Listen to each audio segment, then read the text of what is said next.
마태복음 2장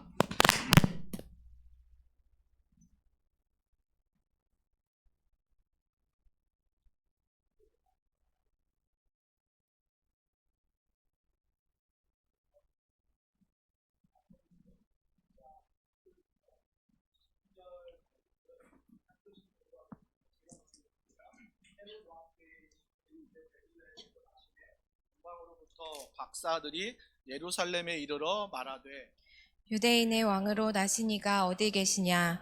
우리가 동방에서 그의 별을 보고 그에게 경배하러 왔노라 하니. 헤로도 왕과 온 예루살렘이 듣고 소동한지라. 조금만 올려주세요, 볼륨을. 왕이 모든 대제사장과 백성의 서기관들을 모아 그리스도가 어디서 나겠느냐 물으니. 이르되 유대 베들레헴이오니 이는 선지자로 이렇게 기록된 바. 또 유대 땅 베들레헴아, 너는 유대 고을 중에서 가장 작지 아니하도다. 내게서 한 다스리는 자가 나와서 내 백성 이스라엘의 목자가 되리라 하였음이니이다. 이에 헤롯이 가만히 박사들을 불러 별이 나타난 때를 자세히 묻고 베들레헴으로 보내며 이르되 가서 아기에 대하여 자세히 알아보고 찾거든 내게 고하여 나도 가서 그에게 경배하게 하라. 박사들이 왕의 말을 듣고 갈새 동방에서 보던 그 별이 문득 앞서 인도하여 가다가 아기 있는 곳 위에 머물러 서 있는지라. 그들이 별을 보고 매우 크게 기뻐하더라. 집에 들어와 아기와 그의 어머니 마리아가 함께 있는 것을 보고 엎드려 아기께 경배하고 보배압을 열어 황금과 유향과 몰약을 예물로 드리니라. 그들은 꿈에 헤롯에게로 돌아가지 말라 지시하심을 받아 다른 길로 고국에 돌아가니라. 아멘. 아멘.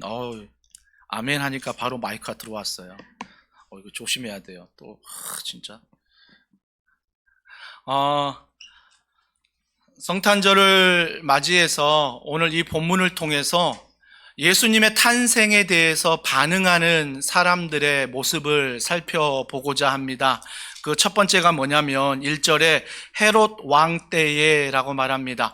항상 성경을 읽을 때 여러분들이 기본적인 배경이 시대가 언제인가를 말씀을 통해 좀 아셔야 돼요. 그러니까 예수님이 탄생할 때는 헤롯 왕 때다라고 말하고 있습니다. 성경에 워낙 헤롯이 많이 등장하니까 이 헤롯 저 헤롯 무슨 헤롯인지가 막 헷갈리기도 하지만 이 헤롯은 그 당시 왕이라고 말하지만 이미 로마의 식민지로 있었기 때문에 로마 제국의 황제는 가이사였습니다. 가이사 황제한테 이 헤롯 대왕이 뇌물을 쓰고 또 가이사에게 비유를 맞추면서 어떻게든 왕으로 임명받은 헤롯 대왕이었습니다. 근데 헤롯 대왕이 경제가 어렵고 백성들의 원성이 잦아지면서 너무나 자기의 입지가 흔들리기 시작한 때였습니다. 여러분 기억하십시오. 지금 이 나라 이 민족도 여러분이 볼 때 위기라고 생각할 수 있습니다. 그래서 우리는 더욱더 기도하고 있고요. 또 어떤 때는 금식하면서 정말 이 나라를 위해서 기도한 분들이 너무나 많다라는 것입니다. 그러나 하나님은 정말 이 나라의 위기이지만 오늘 헤롯 왕 때가 그런 위기였지만 또 하나의 왕이 계심을 탄생하는 것처럼 우리가 늘 이런 위기 때에 잊지 말아야 될 것은 예수 그리스도가 우리의 왕으로 계신다. 이 사실을 잊지 말고 헤롯 왕은 불완전하지만 완전하신 우리 그분 앞에 기도함으로 걸어가는 귀한 나라가 되고 귀한 백성이 되길 다시 한번 주님의 이름으로 축복합니다. 아무튼 이런 때에 1절 계속됩니다. 예수께서 유대 베들레헴에서 나심에 동방으로부터 박사들이 예루살렘에 이르러 말하되 라고 말합니다. 동방의 박사들이 등장합니다. 저도 어렸을 때 주인공을 연극할 때 잘 맡지 못했습니다. 늘 동방 박사 중 한 명을 맡았고요. 늘 지나가는 행인을 맡았고요. 여인숙 주인을 맡기도 했었습니다. 그것도 감지덕지였습니다. 참 감사하게 했는데 그 당시 우리가 항상 연극, 성극을 할 때 동방 박사는 항상 3명이었습니다. 왜 3명일까? 그 당시 이 동방에서 이 베들레헴까지 온다는 것은 엄청난 거리였습니다. 광야를 걸어와야 되는데 그 광야를 걸어올 때 엄청난 추위가 있고 엄청난 식량이 필요하고 엄청난 짐승으로부터 위협이 있었습니다. 도저히 그 거리를 3명이 올 수 없는 거리였다라는 것입니다. 차가 있는 것도 아닙니다. 비행기가 있는 것도 아닙니다. 온전히 낙타를 타고 걸어서 와야 되는 거리이기 때문에 3명 4명이서 그 먼 여행을 할 수 없다라는 학자들의 의견이 많습니다. 그래서 대부분 한 20명에서 30명 정도가 동방박사들과 함께 오지 않았느냐라는 추측을 해봅니다. 그러면서 이 동방박사 3사람이라고 우리가 생각하는 것은 아마 3가지 예물을 드렸기 때문에 동방박사가 3명일 것이다 라고 우리의 추측이었습니다. 그러면서 이 동방에서 왔다라고 말하는데 동방이 어디냐? 많은 학자들이 이야기하는데 동방은 지금 고대 지역 지도를 보면 바벨론을 말합니다. 그 바벨론이 페르시아에게 망했지요. 페르시아 그쪽이 바로 동방이다라고 말하고 있습니다. 그래서 페르시아 그 망한 그 나라에서 이 베들레헴까지 동방박사와 많은 무리들이 별을 보고 쫓아왔다라고 말합니다. 어떻게 별을 보고 쫓아왔을까라고 생각해 보면 동방박사 직업을 많은 사람들이 이야기하지만 그들은 페르시아의 별을 연구하는 천문학자였습니다. 그래서 천문학자로서 별을 연구하니까 날마다 하늘을 보고 별을 연구하는 것입니다. 이게 별을 연구하면서 그때 당시 어떤 일을 했냐면 사회적으로, 정치적으로, 경제적으로 어떤 정책을 쓰고 어떤 일을 해야 되는지를 나라 왕에게 조언하는 역할을 동방 박사들이 했다라는 것입니다. 굉장히 전문 지식이 있는 거죠. 근데 그런 전문 지식이 있지 하나님에 대한 말씀을 듣지 못한 이방인이었습니다. 근데 이방인인데 어찌 한 별을 보고 그 먼 거리를 베들레헴까지 예수님의 탄생이라 믿고 따라올 수 있을까라고 생각해 보면 이들이 한 말씀을 믿었습니다. 민수기 24장에 나오는 야곱에게 한 별이 나타난다라는 이 말씀을 동방박사들이 믿은 거예요. 그러니까 이 동방박사들이 믿으면서 늘 별을 볼 때 뭘 받겠어요? 반드시 야곱을 통해 한 별이 온다고 했는데 우리가 별들을 바라보며 연구하니까 분명히 그 별이 우리 눈에 보일 것이다. 이런 기대감을 가지고 늘 기다렸던 거지요. 근데 어느 순간 딱 한 별이 보이는 거죠. 딱 한 별이 보이니까 야, 드디어 민수기 24장에 말하는 야곱의 한 별이 나타났구나. 그러면 메시아, 즉 예수님이 탄생하셨구나 라는 확신을 가지고 그들이 먼 거리 그 베들레헴에 오게 됐다라는 것입니다. 그러니까 말씀을 잘 알지 못해요. 이방인이었습니다. 예수님을 믿는 것도 아니었습니다. 그러나 민수기의 말씀을 알기에 그 민수기 말씀을 믿고 따라간 것입니다. 따라간 거예요. 이게 바로 동방박사들의 그 별을 바라보고 예수님의 탄생 소식을 듣고 반응하는 행동이었습니다. 또 하나의 인물이 나타납니다. 오늘 인물에 보십시오. 그들이 예루살렘에 이르렀잖아요. 2절에 보니까 유대인의 왕으로 나신 이가 어디 계시냐? 우리가 동방에서 그의 별을 보고 그에게 경배하러 왔노라 하니 한 사람이 등장합니다. 3절입니다. 헤롯 왕과 온 예루살렘이 듣고 소동한지라. 헤롯 왕이 들었어요. 자, 예수님이 탄생했다는 소식을 들은 두 번째 헤롯 왕은 어떻게 했습니까? 소동했다라고 말합니다. 소동했다. 이 소동했다가 원어에 보면 혼란스럽답니다. 혼란스럽다. 너무나 혼란스러운 거죠. 왜 혼란스러웠을까요? 그 당시 경제가 좋지 않고 백성들의 원성을 많이 사고 있는 상황인데 본인이 메시아라고 하는 그 왕이 탄생했다는 소식을 들으니 뭐가 위태로워요? 자기가 왕인데 자기의 왕이라는 위치가 위태로운 것입니다. 많은 사람들이 메시아를 기다렸거든요. 메시아가 왕이라 기다렸거든요. 그러니까 헤로드 왕은 예수님이 탄생했다는 소식을 듣고 불안한 거지요. 그래서 마음이 소동했습니다. 그래서 그 나라가 소동했다, 혼란스러웠다라고 말하고 있습니다. 그리고 또 하나의 사람이 나옵니다. 4절에 보세요. 왕이 모든 대제사장과 백성의 서기관들을 모아 그리스도가 어디서 나겠느냐 물으니라고 말합니다. 대제사장과 서기관이 등장합니다. 이들은요 말씀만 연구하는 사람입니다. 말씀을 달달달 외우고요. 말씀에 대한 성경적인 지식이 너무 많은 사람들입니다. 너무 많은 사람들이에요. 근데 그들에게 헤로드 왕이 찾아갔어요. 야, 그리스도가 났다고 하는데 어디서 나겠느냐? 헤롯은 불안하잖아요. 빨리 그 메시아란 그 왕을 어떻게 해야 되거든요. 자기의 왕권을 지키려면. 이 질문 받자 성경적인 지식이 너무 많은 이 대제사장과 서기관들은 망설임 없이 5절을 말합니다. 5절 뭐라고 말합니까? 이르되 유대 베들레헴이오니 이는 선지자로 이렇게 기록된 바라고 말합니다. 망설임이 없습니다. 성경적인 지식 물어보면 척척 박사입니다. 다 답을 알고 있습니다. 성경 66권 달달달 외웁니다. 그래서 뭐라고 대답합니까? 지금 메시아 왕을 말씀하십니까? 그 메시아 왕은 베들레헴에서 난다라고 합니다. 라고 대답을 합니다. 그런데 뭘 모르는 거예요? 말씀을 알고 있는데 예수님이 탄생하셨는데 동방박사는 알고 쫓아왔는데 대제사장과 서기관들은 말씀을 달달달 외우면서 말씀을 많이 하는 그들은 예수님의 탄생을 모르고 있다는 것입니다. 여러분, 우리의 신앙생활이 어떤 모습인지는 첫 번째, 두 번째, 세 번째 이 인물들을 통해서 돌아봤으면 좋겠습니다. 예수님이 정말 내 삶의 구주라고 믿는데 나는 헤롯처럼 반응하진 않나? 나는 대제사장과 서기관처럼 반응하지 않나? 나는 과연 동방박사처럼 반응하고 있나? 이 모습을 이 성탄절에 내가 살펴봐야 한다는 것입니다.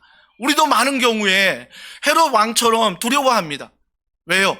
내가 누리고 있는 이 집착하고 있는 이 권력과 이 모든 것들을 하나님께 빼앗기기 싫은 거죠. 그래서 하나님 앞에 기도할 때도 하나님 이런 일이 있습니다. 도와주세요 기도하지만 내가 사업적으로 뭔가 결정할 때는 하나님께 물어보지 않습니다. 왜? 이 사업을 내가 30년 했거든요. 이 사업을 내가 50년 했거든요. 그렇기 때문에 하나님을 의지하지만 사업적인 면에서 내가 더 잘 안다는 생각이 있기 때문에 내 소견에 옳은 대로 생각하고 행동한다는 것입니다. 또한 가정도 마찬가지 아닙니까? 내가 남편과 아내가 결혼한 지 얼만데, 내가 자녀를 양육해서 키운 게 얼만데, 누구보다 내가 자녀를 알고 누구보다 부부를 아는 나야 라고 해서 이 문제만큼은 하나님을 개입시키지 않습니다. 하나님은 교회에만 계세요. 하나님은 11조 드리면 그 헌금에 11조만 관여하시지 10의 9조는 내 마음대로 내 계획대로 사용하겠습니다 라고 말하는 거죠. 왜요? 내가 물질에 집착하기 때문에, 내가 그 왕이라는 자리에 집착하기 때문에, 집착하니까 하나님을 의지하기 싫고 하나님을 인정하기 싫은 것입니다. 여러분, 동방박사가 여기에서 하나님의 별을 쫓아 잘 따라왔어요. 근데 막판에 실수합니다. 막판에 실수해요. 잘 보세요. 다시 한번 1절 보세요. 다시 한번 1절 보면 헤롯 왕 때 예수께서 유대 베들레헴에서 나셨어요. 베들레헴에서 나셨는데 동방으로부터 박사들이 어디에 가요? 예루살렘에 갑니다. 예루살렘에 가요. 그러니까 그 페르시아 그 먼 곳에서 큰 별을 바라보다가 연구하는 그들이 그 별을 보고 민수기 24장에 야곱의 큰 별이 나타났다, 메시아가 오셨다, 아주 먼 길을 잘 따라오고 순종하고 정말 목숨을 걸고 따라오는데 막판 이스라엘 들어와서는 베들레헴으로 가지 않고 어디로 갔다고요? 예루살렘으로 갔다라는 것입니다. 여러분, 그 별이 예루살렘으로 갔을까요? 아닐 거예요. 그 별은 베들레헴으로 갔을 거예요. 그런데 왜 막판에 이들이 베들레헴의 별을 따라가지 않고 예루살렘으로 갔을까? 묵상해 보면 이런 묵상이 되지 않습니까? 막판에 자기 생각으로 결정한 거예요. 막판에. 왜요? 그래도 메시아가 오는데, 그래도 하나님의 아들이신 그분이 오는데 어떻게 베들레헴이라는 그 빵집과 같은 그 촌동네에 메시아가 오시겠냐라고 생각을 한 거죠. 그래서 뭐예요? 왕으로 오신다면, 하나님의 아들이시라면, 메시아라면 예루살렘이라는 도시로 오지 않을까? 예루살렘에 엄청난 성이 있었잖아요. 그 성으로 오지 않을까? 막판에 자기의 생각으로 결정해버린 거예요. 막판에. 어떤 일이 벌어졌습니까? 이 막판에 자기의 경험과 자기의 생각과 자기의 고집으로 결정함에 있어서 16절, 그 땅에 2살 아이 남아들은 다 죽습니다. 헤롯이 다 죽여버려요. 헤롯이 다 죽여버립니다. 이게 엄청난 동방박사의 실수거든요. 동방박사의. 그런데 정말 감사한 게 뭐냐면, 저는 이 본문을 보면서 우리도 실수하잖아요. 정말 하나님 잘 따라가더라도 결정적인 순간에는 하나님을 의지하지 않습니다. 결혼의 문제는, 직장의 문제는, 가정의 문제는, 교회에서 재정이 관련이 되고 교회에서 내 인정과 칭찬이 관련이 되면 절대 인정하지 않으려고 그래요. 그래서 막판에 하나님을 믿고 살다가 이 문제만 딱 걸리면 내가 나오는 거죠. 내 고집과 내 생각과 내 결정이 나오는 거죠. 그래서 우리 생활도 동방박사처럼 비슷한 게 있어요. 막판에. 우리도 그러지 않습니까? 우리가 가정에서나 직장에서나 교회 안에서 보면 정말 잘하다가 막판 결정적인 순간에 뒤집어 버리는 사람이 있습니다. 다 그냥 끝내버리겠다, 떠나버리겠다, 네 마음대로 해라, 내 생각대로 하겠다, 그러면 니들끼리 잘해봐라 이러면서 빠이빠이 하는 사람들, 막판에 하나님의 말씀이 아니라 자기의 생각으로 결정하는 사람들. 사랑하는 성도 여러분, 그게 바로 나의 모습이고요, 그게 바로 우리의 모습인 것 같습니다. 12월까지 신앙생활 잘하다가 이 막판에 세상 모임에 흔들려서, 세상 모임에 바빠서 예배를 가볍게 여기고 전야제를 가볍게 여기고 교회를 가볍게 여기고, 그래서 세상이 분주하다는, 세상은 들떠있고 세상은 다른 것으로 기뻐하는데 이것에 내 마음이 빼앗기고 이것에 내 마음이 집착이 되고 이 마음에 내게 탐욕이 있다면, 여러분, 우리가 동방박사와 같은 똑같은 실수를 한다라는 것입니다. 막판에. 그래서 신앙생활은요, 끝까지 잘해야 되는 것입니다. 그래서 신앙생활은 내가 하는 게 아니에요. 왜? 나는 막판까지 못하거든요. 근데 예수 그리스도 그분을 바라보며 믿음 안에 나를 부인하고 걸어가면 막판까지, 예수님의 그 앞에 설 때까지 주님이 나를 인도해 주시는 거예요. 그래서 신앙생활을 하면 할수록 뭐예요? 너무 어려운 거예요. 신앙생활을 하면 할수록 어렵고요, 담임 목사가 정말 한 해 한 해 거듭하면서 더 어려워져요. 왜요? 나를 부인하는 그게 너무나 죽기까지 쉽지 않거든요. 어렵거든요. 그래서 제가 좋아하는 찬양 중에 주여 우린 연약합니다, 와, 막 은혜. 내가 한 주간 연약하게 살았는데 주여 우린 실수합니다, 막 박수치죠. 나만 실수한 게 아니라 모든 사람이 실수하는구나. 근데 마지막 뭐예요? 넘어지고 실수하고 연약하지만 그 하나님이 여전히 나를 사랑하신다는 것, 여전히 나를 자녀 삼아 주신다는 것, 이게 은혜 아닙니까?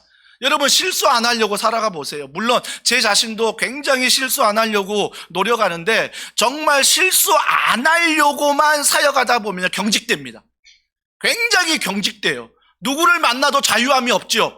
왜? 실수하지 않으려고, 말 한마디 행동 하나 실수하지 않으려고 하다 보니까 사람을 만나면 경직되고요, 웃지도 못하고요, 늘 마음 가운데 어떤 이야기를 하는데 내 마음 가운데 뭐가 있냐면, 내가 저 사람에게 실수하지 말아야지, 내가 어떤 말을 들어도 절대 반응하지 말아야지, 늘 이런 마음이 내 안에 있으면 내 삶이 어떻게 된다고요? 은혜가 없어요. 사랑이 없고요, 감사가 없어요. 늘 뭐예요? 경직되는 거죠. 교회만 오면 경직되는 거죠. 그래서 성도와의 교제가 막 두렵고, 제자 훈련하는데 오프라는 게 두렵고, 내가 신방 가는 게 두렵고, 내가 교회 어떤 사역을 하는 게 늘 경직되어 있는 거죠. 끝나면 바로 집으로 가야 되고, 교회 근처 오래 있으면 안 되고, 지난 교회에서 이런 상처를 받았으니 이 교회 와서도 경직되는 나의 모습, 절대 23개 부서가 나를 불러도 지원하지 말아야지. 왜? 지난 교회도 내가 상처 받았거든요. 지난 교회도 열심히 하다가 내가 어려움 당했거든요. 내가 이럴 바에는 안 하고 말지, 그렇지 않습니까? 그러니까 교회를 등록해도 늘 경직된 거죠.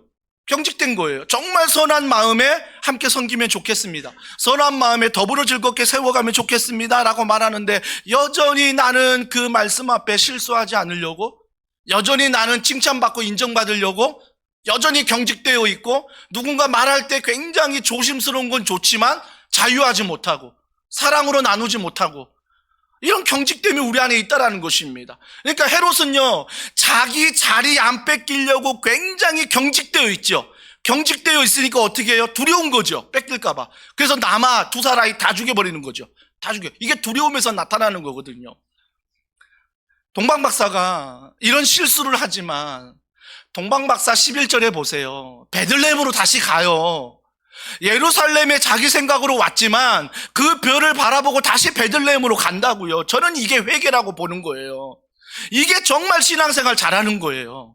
내가 때로는 어떤 탐욕 때문에 경직되어서 실수하지요. 실수하면요, 내가 책임지고 물러날게, 이게 나이스가 아니라, 내가 실수했으면 회개해야죠. 내가 잘못했다, 내가 미안하다. 그래서 하나님 앞에 엎드려 회개한 다음에 다시 그 자리에 일어나 예루살렘에 있지 말고, 다시 동방으로 돌아가지 말고 그 별이 있는 베들레헴으로 가는 게 진짜 믿음 아닐까요? 베들레헴으로 가면서 동방박사들 얼마나 마음이 무거웠을까요? 야, 우리가 실수해서, 내가 판단하고 내가 결정하고 내가 이렇게 해서 이렇게 어려움을 당하는 현실에 내가 베들레헴에 가서 뭐해? 내가 아기 예수 만나서 뭐해? 내가 3가지 예물 준비했는데 이 예물 준들 뭐해? 사탄이요, 늘 우리에게 속삭여요. 사탄이 한번 넘어지면요, 그거 끝까지 붙잡아요. 너 이런 놈이잖아. 너 지난 교회에서 이렇게 했잖아. 너 지난 신앙생활 보면 다 이렇게 해놓고 그러면서 교회 오는 게 너무 양심의 가책을 받으니 아예 그럴 바에 안 가는 게 낫겠다는 게 우리의 책임이라고 생각하는 거지요. 아니요, 그건 교만이에요. 그건 교만이에요. 절대 회개하지 않겠다는 교만이 나에게 있는 거지요. 정말 내가 실수하고 잘못해서 엎드렸다면 하나님 앞에 엎드리고 많은 사람들에게 회개 잘못 고백하고 다시 그 자리에 돌아와 주님의 은혜로 서는 것, 다시 그 자리에 있어 주님의 은혜를 간구하는 것, 이게 회개고 이게 믿음인 거죠. 둘째 아들이 돌아와 정말 아버지가 잔치 베푸는데 둘째 아들이 그 자리에 있는 게 얼마나 힘들었겠냐고요. 아버지는 아들이 돌아왔다라고 잔치를 베푸는데 아들은 어떻게 떠나간 거 동네 사람이 다 아는데 그 잔치 자리에 아버지는 기쁠지라도 나는 그 자리에 앉아있는 게 얼마나 힘들겠냐고요. 근데 주님은 그 자리에 앉아있길 원하는 거예요. 왜요? 너는 하나님의 자녀다. 아버지가 자녀라고 인정한 것처럼 너는 하나님의 자녀라고 인정해 주니 나는 진짜 있기 부담스럽고 나는 진짜 있기 뻔뻔한 자리지만 그 하나님의 은혜로 다시 돌아가는 것. 그래서 예루살렘에서 실수했지만 베들레헴으로 돌아가 아기 예수께 경배하는 동방박사들. 이게 신앙 아닐까요? 이게 믿음 아닐까요? 그래서 그에게 경배하며 주님을 찬양하고 주님을 따라가는 것. 이게 바로 성탄을 맞이하는 우리의 자세이길 주님의 이름으로 축복합니다. 그래서 누군가 말 한번 실수하고 누군가 행동을 한번 실수하면요, 여러분 그걸 가지고 평생 그 사람에게 잣대로 대지 마시고 그 사람이 회개하고 그 사람이 돌아오고 그 사람이 도움을 구할 때 정말 우리가 이 성탄의 마음을 기억하면서 동방박사를 주님이 받아주시고 다시 인도하신 그 별처럼 우리 또한 그들에게 그런 은혜를 베푸는, 그런 사랑을 베푸는 더원 사랑의 교회 모든 성도들이 되기를 주님의 이름으로 축복합니다. 그리고 나서 그가 정말 돌아오면서 오늘 세 가지 예물을 하나님께 드리잖아요. 세 가지 예물을 드리는데 황금과 유황과 몰약을 드립니다. 여러분, 예배는 드리는 것입니다.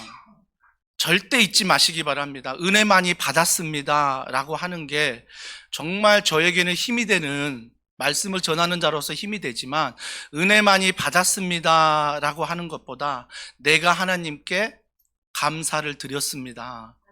그래서 우리는요, 예배는 받는 것이 아니라 예배는 드리는 것입니다. 드리는 거예요. 그래서 우리가 점점 우리가 예배를 소홀히 하는 분들이 많은 거 정말 가슴 아픈 현실입니다. 제가 개척부터 지금까지 누누이 말씀드리는 것은 섬기다가 번아웃 오는 건 그 섬김이 힘들기 때문이 아니에요.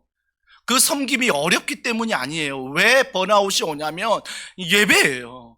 내가 예배에 목숨을 걸지 않기 때문이에요. 찬양할 때 정말 하나님께 드리는 찬양처럼 찬양하고 대표 기도하시는 분 앞에 기도할 때 아멘 그대로 될 줄 믿습니다. 나도 아멘입니다. 정말 절박하게 아멘으로 고백하고 교회 광고가 나갈 때 광고 하나하나 그냥 지나가는 걸로 듣지 않고 내가 사역 안에 더불어 즐겁게 사역할 때 내가 참여해야 될 자리에, 내가 섬길 자리에 우선적으로 참여하고, 그리고 나서 말씀을 들을 때 아멘 아멘, 내가 다른 것에 집착하며 이 말씀을 흘려보내는 것이 아니라 하나님 아버지께 집착하며 말씀을 듣는 것, 그러면서 예배를 통해서 하나님의 임재와 하나님의 은혜를 경험하는 것, 이게 공급이 안 되니 이후의 시간 섬기는 게 너무너무 힘든 거예요. 너무너무 어려운 거예요. 그래서 여러분이 번아웃 오시면 제일 먼저 점검해야 될 게 그걸 내려놓는 게 아니라, 은사가 아니면 내려놓을 수는 있겠지요. 너무너무 괴로우면 내려놓을 수 있겠지요. 하지만 가장 먼저 점검해야 될 것은 내가 아니라 예배예요. 내가 어떻게 예배를 드리고 있나? 내가 지금 어떤 마음으로 한 주간 예배를 준비하고 있나? 나의 삶의 예배는 어떤가? 이 예배를 준비하는 자세, 이거부터 달라져야 되는 거죠. 그래서 예배를 회복하면요, 내가 섬김의 자리에 다시 그 은혜 가운데 걸어갈 수 있는 거지요. 근데 우리가 오늘날 예배가 너무 소홀해졌다는 거죠. 예배가 너무 소홀해졌습니다. 제가 1부 때도 얘기했지만 2부 때 교사로 봉사하는 분들 다 1부 예배 드리셔야 됩니다. 왜 그러냐면 이분은 내가 교사로서 물론 예배는 드리는 거지만 섬김의 자리예요. 섬김의 자리이기 때문에 여러분들이 정말 일부 예배 앉아있는 게 저는 너무 귀한 거예요. 일부 예배 여기서 드리고 2부 예배 교사로 가서 또 드리고 3부 예배 뭐 다락방으로 모이든 뭐로 모이든 또 모이고 이런 식으로 해서 내가 예배를 떼어놓아 하나님께 철저히 드리는 훈련, 이게 너무 감사한 거죠. 감사한 거죠. 감사한 거죠. 그래서 어떤 섬김보다 우리가 철저히 예배의 자리에 하나님께 먼저 드리는 훈련, 찬양을 드리고 내가 하나님 앞에 기도를 드리고 또 말씀을 받지만 그 받은 은혜를 또 드리고, 내가 헌금을 드릴 때 온라인으로 우리 교회 많이 드리거든요. 온라인 드릴 때 정말 제가 하나님께 기도하는 거 있어요. 하나님, 온라인 오프라인 뭐가 좋고 나쁘고가 아니라 어떤 형태로 헌금을 하든 하나님 마음을 드리게 하여 주시옵소서. 그래서 우리가 마음을 들여서 우리가 헌금할 때 우리 교회가 헌금의 액수가 아니라 마음을 드릴 때 하나님이 어떻게 이 교회를 축복하시는지, 어떻게 이 교회 가운데 선교를 하고 싶은데 물질이 없어 못하고, 이웃사랑을 하고 싶은데 물질이 없어 못하고, 다음 세대를 세우고 싶은데 물질이 없어 못 세우는 교회가 아니라 정말 마음을 다해 어떤 금액을 드려도 하나님이 복을 주셔서 그 복 안에 우리가 사업장에 복을 받든 하나님이 사람을 보내든 어떤 복이든 하나님이 인도하시는 교회, 하나님이 함께 하시는 교회 만들어가는 거 아니겠습니까? 이 일에 여러분이 감동을 받으며 성탄 감사 예배 우리가 절기헌금 봉투 넣어드리잖아요. 우리 교회가 헌금 강요하지 않습니다. 제가 뭐 거의 강요하지 않습니다. 하지만 이게 약해지면 안 된다라는 거예요. 제가 무슨 액수를 작정하라고 합니까? 제가 뭐 1억을 2억을 드리라고 합니까? 그게 아니라 마음을 드리라는 거예요. 마음을 드리면 하나님이 그 마음을 받으셔서 하나님이 하나님의 일을 하시는 거예요. 그때 우리는 깨닫지요. 물질이 일하는 게 아니라 하나님 우리의 믿음과 마음이 일하게 하는 거구나. 이게 하나님의 믿음이구나. 그래서 교회의 주인은 하나님이시구나. 이것들을 인정하며 걸어가는 거 아니겠습니까? 그래서 우리가 절대적으로 기억하십시오. 마음을 들이십시오. 찬양을 할 때도, 기도를 할 때도, 말씀을 들을 때도, 우리가 어떤 예배 순간순간에 광고일지라도 정말 마음을 들여서 우리가 함께 더불어 즐거운 동원사랑의 교회가 세워지는 것. 왜요? 주님이 그렇게 하셨거든요. 주님이 우리를 위하여 피 한 방울 십자가에 쏟을 때까지 우리를 위하여까지 참으셨거든요. 끝까지 자기의 피 한 방울 다 드렸거든요. 그 주님의 은혜가 너무나 크니 나 또한 엄청난 걸 드리는 것 같지만 하나님 내 일부분을 전부를 드리는 것처럼 하나님께 드립니다. 이 마음으로 드리는 거죠. 마음으로 드리는 것. 그래서 3가지 예물을 이 마음을 담아 드린 거죠. 마음을 담아 드리는 것. 한 수도원에 여행객이 왔대요. 여행객이 와서 수도원에서 뭔가 채워가려고 수도원에 왔는데 수도승하고 이렇게 대화할 때 수도승이 이렇게 말했다고 합니다. 뭐든지 필요하면 말씀하십시오. 다 도와드리겠습니다. 하지만 필요한 것이 있어도 그게 지금은 없지만 사는 방법을 가르쳐 드리겠습니다. 저는 이 수도승의 말이 너무나 마음에 와닿는 거예요. 우리가 필요한 거 너무 많잖아요. 집착하는 거 너무 많잖아요. 근데 주님이 뭐라고 말씀하세요? 너희가 떡으로만 사는 것이 아니래요. 그러면 내가 필요하고 집착하고 내가 바라는 이 탐욕적인 마음으로만 사는 게 아니라고 말하는 것입니다. 현철아, 그거 없이도 사는 방법을 내가 가르쳐 줄게. 너가 집착하지 않아도, 너가 탐욕적이지 않아도 그거 없이도 살아갈 수 있는 방법을 내가 가르쳐 줄게. 저는 이게 너무 감사한 거죠. 그래서 여행객이 깜짝 놀랬다잖아요. 이게 내가 집착하고 필요하다고 생각했는데 이거 없어도 살아갈 방법을 그곳에서 배우는 거죠. 우리가 말씀 안에서 그렇게 배우는 거 아닙니까? 주님이 말씀으로만 살아간다. 그러면 내가 많은 것들을 포기할 텐데, 집착할 텐데, 탐욕적일 때는 절대 내려놓지 못합니다. 하지만 주님을 의지할 때, 주님께서 채워주는 그 은혜를 경험할 때, 맞아, 내가 돈으로만, 내가 권력으로만, 내가 힘으로만, 내가 출세로만 살아가는 것이 아니구나를 깨닫게 되는 거죠. 깨닫게 되는 것. 사랑하는 성도 여러분, 휴가도 마찬가지 아니겠습니까? 뭐 공휴일이라고 캠핑을 가고 어디를 가고 놀러 가가지고 그곳에서 다 섬길 때는 좋은데 막상 또 직장에 돌아갈 생각하니 한숨이 나고, 다시 교회에서 봉사할 생각하니 한숨이 나고, 다시 가정으로 돌아가서 내가 헌신할 생각하니까 막 가기가 싫고, 이게 정말 주님의 백성 맞습니까? 아니죠. 여러분 잘못 쉬고 있는 거예요. 잘못 여행 가고 있는 거예요. 여러분 그 여행을 통해 충분히 누렸다면 다시 직장으로, 가정으로, 교회로 돌아가는 기대감을 가져야 되죠. 내가 이 쉼을 통하여 내가 더 하나님 앞에 달려가리라. 안식일이 그런 개념 아닙니까? 안식일이 우리가 하나님께 예배드리고 섬기고 봉사하고 함께 교제하고 함께 더불어 즐겁게 생활한 다음에 세상에 월요일부터 피곤한 게 아니라 그 믿음으로 말씀으로 나아가는 거 아닙니까? 그래서 한 주간을 그렇게 사는 거 아닙니까? 안식이란 개념을 완전히 우리는 바꿔버리는 거죠. 안식이란 개념. 내가 한 주간 마음대로 살고 주일날 하나님께 예배드리며 하나님이 나를 위로해 주는 것. 나에게 힘 주시는 것. 또 다시 한 주간 또 막 무너지고 또 주일날 와서 회복되는 것. 이게 안식이 아니에요. 안식은요, 하나님 앞에 먼저 예배를 통해 섬김을 통해 회복이 되는 그 은혜를 가지고 한 주간을 살아가는 거죠. 넉넉하게 그 믿음 안에 살아가는 거죠. 이게 안식일의 의미라는 것입니다. 먼저 황금을 드렸어요. 황금이 무엇입니까? 왕에게만 드리는 위엄, 영광의 상징이라는 것입니다. 그래서 2절에 뭐라고 말해요? 유대인의 왕으로 나신 이가 어디 있느냐? 알잖아요. 그 예수님의 탄생은 왕이라는 것을 다 알고 있습니다. 헤롯도 알고 백성들도 알고 동방박사도 알고 있습니다. 그래서 헤롯 왕과 온 예루살렘이 듣고 소동한 거죠. 왜? 헤롯 왕은 자기 자리 뺏길까 봐. 백성들은 뭐예요? 아니, 이 메시아 어린아이가 태어난 게 나는 인간의 몸으로 태어난 거 바라지도 않았는데 인간의 몸으로 오신다니까 소동한 거죠. 혼란스러운 거죠. 근데 동방박사 그분들이 황금을 드렸다는 것은 바로 예수 그리스도 탄생이 왕이다. 그 당시 고대 근동에 왕을 만나려면 황금을 가지고 와야 된대요. 황금이 없으면 왕을 못 만났대요.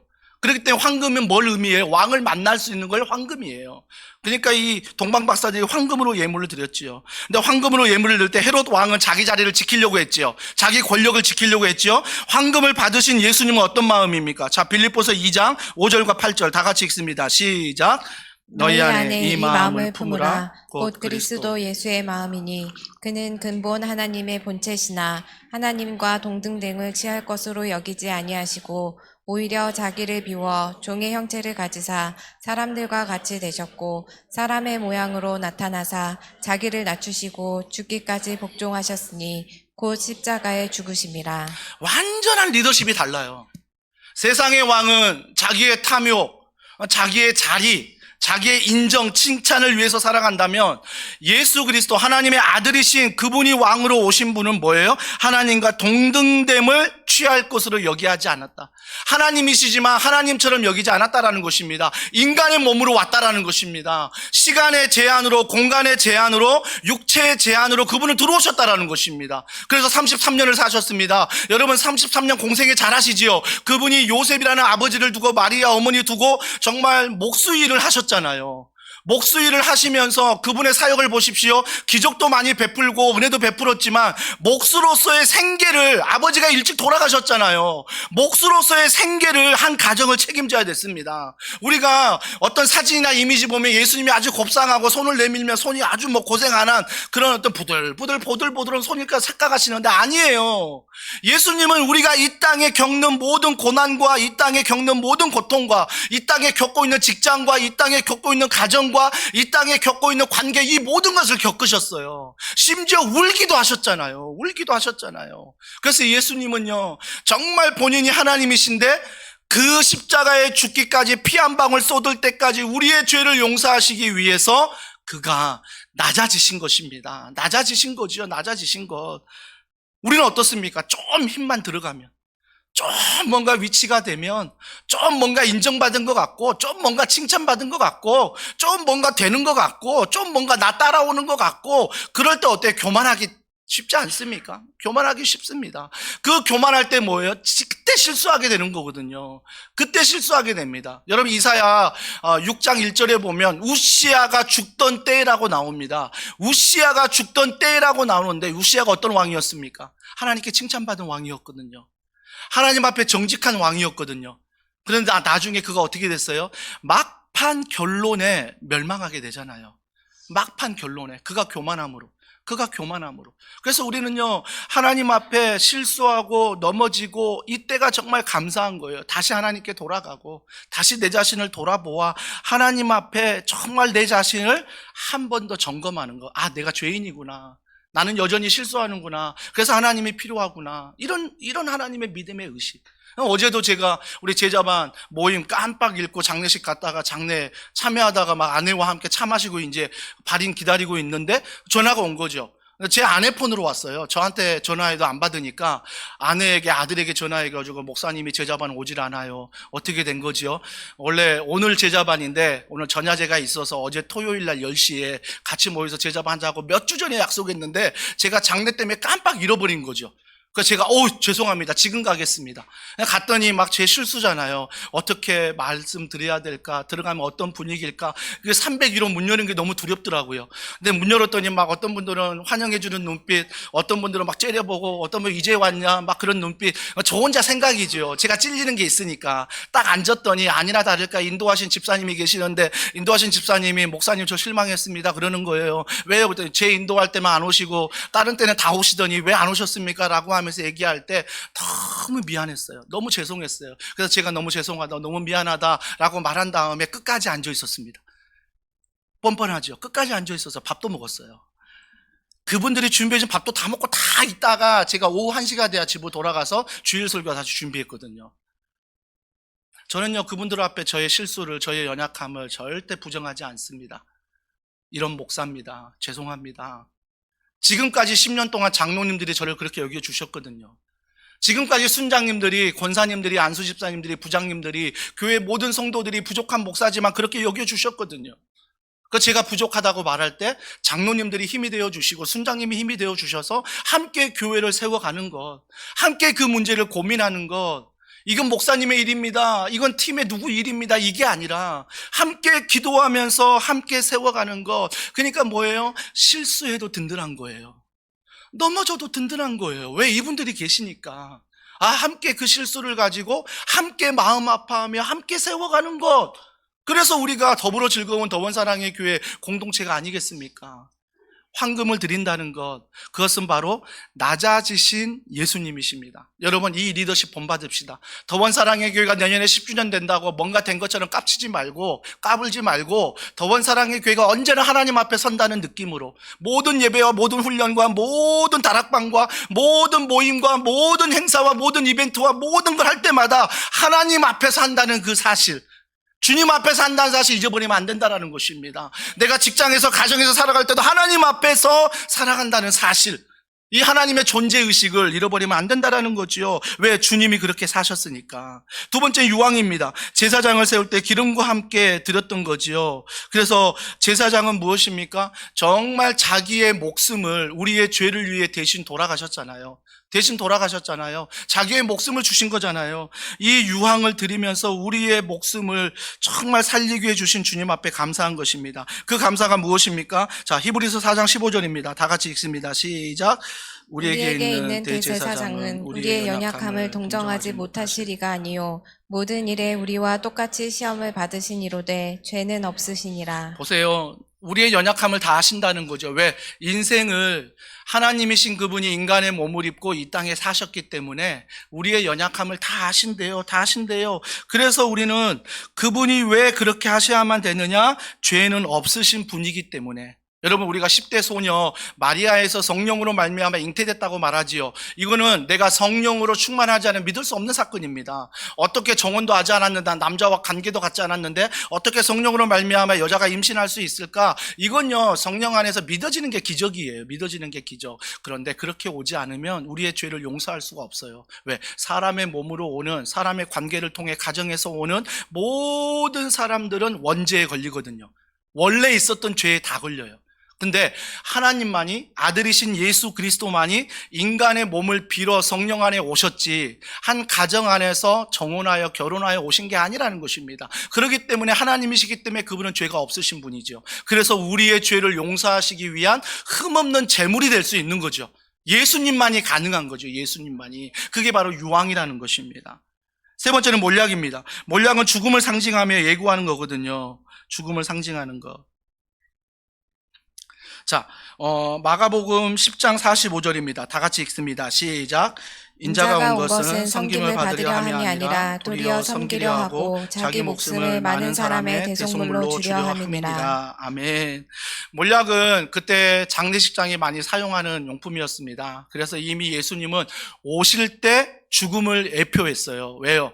헤롯이 그를 죽이려고 했고요. 많은 백성들이 그를 죽이려고 했잖아요. 그러니까 예수님이 이 땅에 태어나실 때부터 그 죽음과 관련된 사역들을 끝까지 완수하시는 거죠. 그래서 이 동방박사 세 사람이 황금을 드리고 유황을 드리고 몰약을 드린 이런 의미가 바로 예수님을 왕으로, 예수님을 대제사장으로, 예수님을 십자가에서 우리 죄를 용서하시는 그분으로 이미 그분을 그렇게 여기시고 그 모든 재물을 드렸다라는 것입니다. 드렸다는 거죠.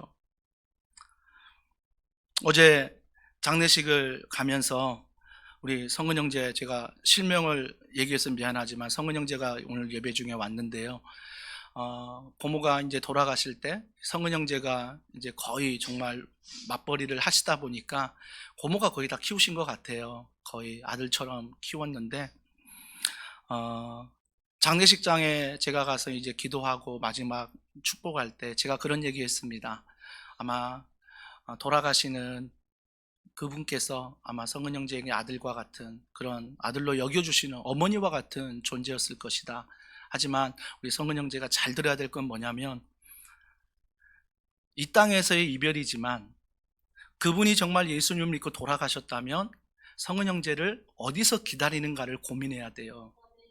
바로 하늘나라에서 여전히 이 땅에서 돌본 것처럼 하늘나라에서 기다리실 거예요.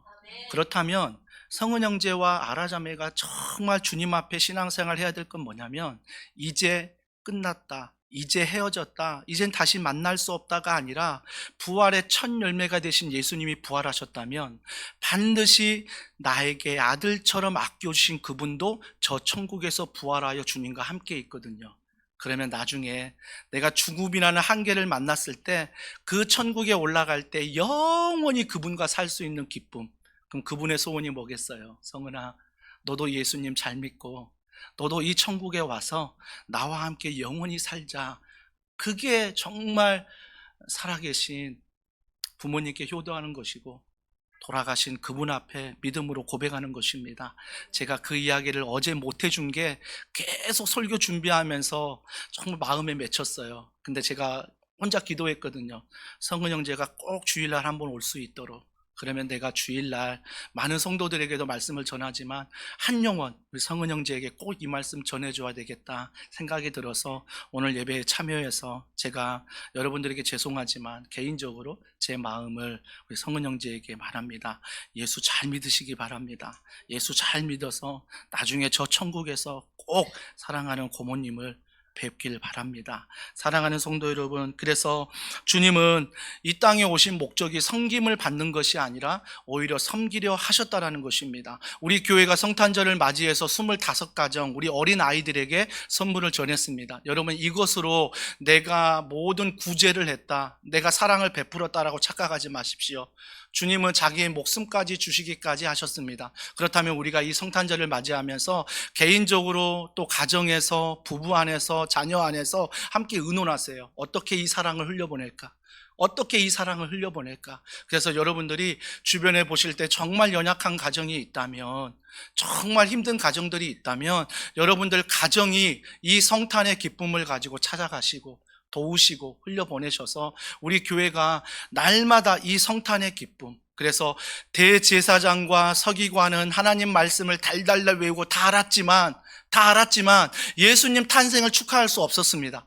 예수님의 탄생은 의외의 인물이 축하했습니다. 이방인인 동방박사, 별들의 연구했던 천문학자, 오로지 말씀 하나 믿고 그 천지를 봤던 그 한 사람, 의외의 인물이 하나님을 찾아가 그 아들이신 예수 그리스도를 경배했다라는 것입니다. 이 은혜가 이번 한 주간 우리 더원사랑의 교회 가운데 가득하기를 주님의 이름으로 축복합니다. 오늘 이 말씀 기억하면서 우리가 이 찬양 우리 주님 앞에 올려드리면 좋겠습니다. 기쁘다 구주 오셨네. 세상은 어떤 것으로 기뻐하는지 우리가 잘 알잖아요. 근데 우리가 세상과 기쁨과 똑같으면 안 됩니다. 우리의 기쁨은 세상과 달라야 됩니다. 우리 이 찬양 주님 앞에 박수치면서 함께 올려드리면 좋겠습니다. 기쁘다 구주 오신 만 백성 맞으라, 공교회여 다 일어나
박수 올려드리겠습니다. 하나님 감사합니다. 우리 이 시간 여러분의 입술을 벌려 기도하길 원하는데요. 내가 의외의 인물 아닙니까? 한 주간 동안 정말 죄인처럼 한 주간 동안 예수님 잃어버리고 세상의 기쁨을 쫓아가며 그 안에 탐욕을, 그 안에 집착을 가지며 여전히 하나님의 가이드, 말씀을 받는 것이 아니라, 기도하는 것이 아니라, 여전히 헌신하는 것이 아니라, 여전히 내 안에 집착과 여전히 내 안에 탐욕으로 살아갔던 내가 바로 의외의 인물입니다. 그러나 이 의외의 인물을 통하여 하나님이 나를 사랑하셨습니다. 십자가에 죽으셨습니다. 이 땅에 오셨습니다. 우리가 그 은혜에 감사하여 하나님, 두 가지를 결단하길 원합니다. 평생 하나님, 내가 집착하는 세상의 것들, 내가 탐욕스러운 것들 다 버리게 하여 주시옵소서. 그래서 말씀이신, 기도이신, 하나님의 사랑이신 그 가이드 잘 붙잡고 2024년 마무리하며 2025년 걸어갈 수 있도록 주여 은혜를 베풀어 주시옵소서. 주여 은혜를 베풀어 주시옵소서. 우리 시간 간절한 마음으로 여러분의 입술을 벌려 기도하겠습니다. 하나님을 찬양합니다.